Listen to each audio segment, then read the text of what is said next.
Hi everyone! Welcome to the Empath Arc. It's another love reading, timeless and general. Take what resonates lang po. Maybe some part of the reading makaresonate kayo, some part of it hindi. Tingnan natin ngayon kung anong love connections, lessons in life, and guidance ang ating mababatid for this reading.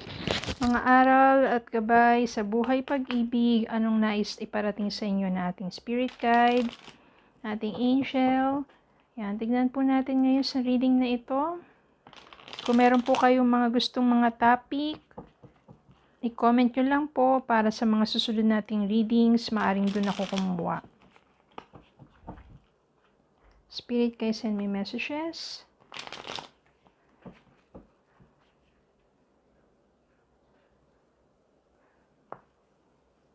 Ano, love connections, lessons in life ito.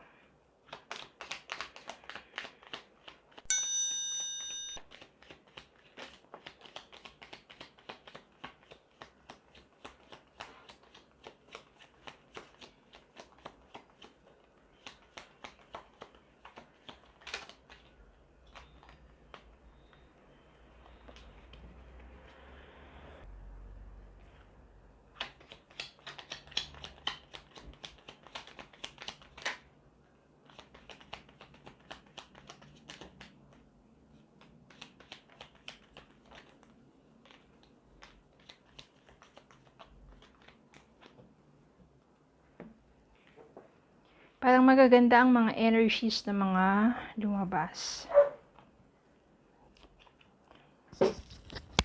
Ace of Cups. 5 of Swords. Page of Swords. 2 of Cups. 10 of Cups. 4 of Cups. Malakas ang energy ng mga water sign dito.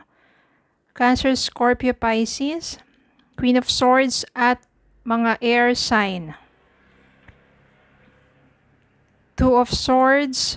Yan. So, water and air sign na malakas na energy dito. Hangman. Sun. And World.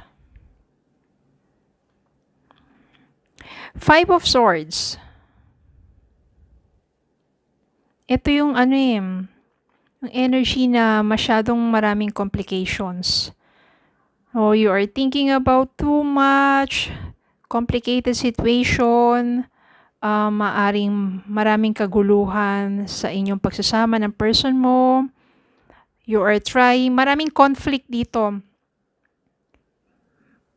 Conflict sa inyong pagsasama, maraming pagtatalo, hindi maayos na mga gusot, maraming mga bagay-bagay na hindi nyo na pinagkakasunduan. Somehow, siguro nagkalayo kayo ng person na to. Minsan, nagdidwell ka pa rin sa kanya kasi bakit ba ganun na nangyari sa inyong connection, sa inyong relasyon. Na iniisip mo pa rin naman siya pero maaaring nagkaroon ng clarity. Pero bago yun, nahirapan ka muna, no? 2 of Swords. Nahirapan ka mag-decide to let go na ba and move forward na with your life? O gusto mo pang ayusin pa yung sa inyong dalawa? Or kung gusto niya makipag-ayos, or no, totally na. Ito yung mga panahon na siguro, ito yung Hangman. Nagre-reflect ka na lang sa mga nangyari sa inyong connection, sa inyong relasyon. Nahihirapan ka mag-decide kasi iniisip mo, yung kinabukasan mo, yung future mo, and your happiness. Parang, tatry pa ba i-work things out para dun sa person na yon? Mas maging maayos kayo pa? Or what? Or to really move forward na with your life. Napakahirap. Kaya wala kang ginagawa. It's more of reflecting about what happened and what will happen at kung ano yung desire sa isip at puso mo. So it's more of reflecting. Then eventually nga, ayan, napagtanto mo sa isipan mo na hindi na mas magiging mabuti pa or healthy pa kapag pinilit ang isang relasyon na kung saan wala nang, sabihin natin, wala nang pagmamahalan, wala nang ligaya, wala nang maybe respect kasi wala na, it's too much na eh. Kaya ikaw na mismo lumayo, kinut off mo na yung taong yun sa buhay mo kasi yun yung napagtanto mo. Although minsan, kasi syempre, nagmahalan kayo, sa bandang huli lang, hindi na naging maayos ang takbo ng inyong pagsasama, hindi na healthy, naging toxic na. Maraming naging dahilan, maraming naging factors, marami nang naging involved, marami nang na mga bagay-bagay, kaya hindi na naging maayos pa. At nag-move forward ka na lang with your life, no, maaring ng ibang bansa ka, at maaring doon mo matatagpuan yung someone na magbibigay, magpapatibok muli ng iyong puso. Someone who will offer you a new opportunity to be happy, mag-o-offer sa'yo ng isang romantic relationship. Maaring siya yung someone na talagang katuwang mo at ka-vibes mo at karugtong ng mga damdamin mo. Siya yung someone who will share you that kind of affection and care.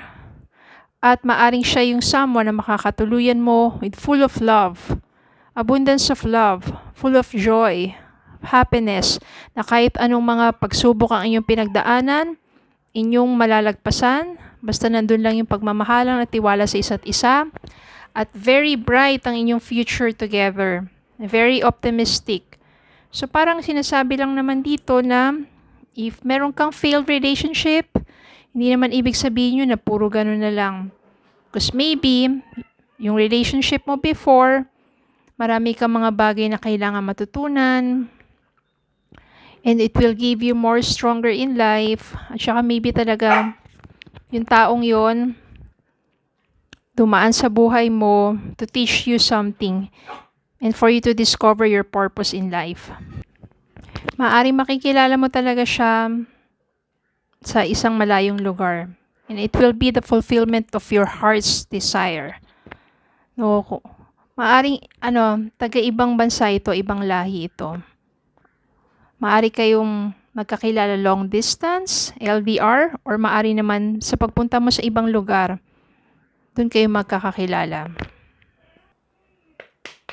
Tingnan po natin ang botanical inspiration and guidance para sa inyo. Ito, Magnolia.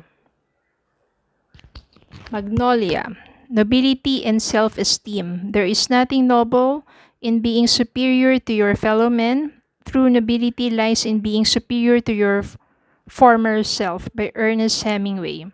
Ibig sabihin yan, being superior to your former self. Ito na yung sinasabi that you will become more stronger in life. You will become more superior of your old self because you will grow, you will transform, you will change for the better. You will change with much stronger or strength in character na harapin ng kung anumang mga pagsubok sa inyong buhay, especially in terms of your love life.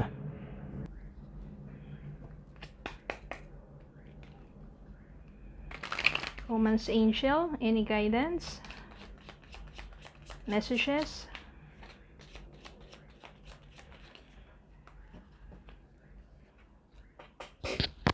Codependency. Addictions are affecting your romantic life. Ito siguro yung nangyari sa inyo ng person mo before.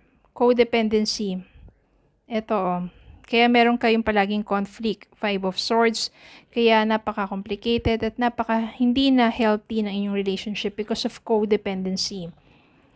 Kasi kapag nasa relasyon kayo, wag yung palaging, di ba, mayat maya na lang, chat, text, tawag. Paano naman kung pareho kayo nagtatrabaho? Hindi naman palaging, dapat. Give each other time to work. Diba? Tapos at the end of the day, magkamustahan kayo. At wag masyadong parang irritable ka na, hindi lang makasagot agad. Tapos overthinking ka na, hindi lang makapag-reply agad. Yung mga ganon.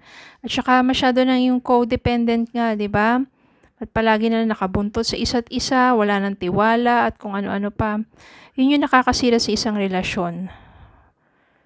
So, parang naging negative obsession, negative addiction nyo sa isa't isa na nawawala na yung trust. Tapos doon na yung palaging nagselos or away, mga simpleng bagay na pinapalaki, diba? Yun yung nakakasira. Okay, so kung ganun man yung mga bagay na natutunan mo with your past relationship, and it's time for you to grow, it's time for you to be mature, and it's time for you to move forward with your life. At sa bagong relasyon mo, yung mga natutunan mo na yon, alam mo na. Okay, so yun lang po. Thank you so much for watching. Please don't forget to like, share, comment, subscribe. Follow me on Facebook at TikTok. Have a good day po and God bless.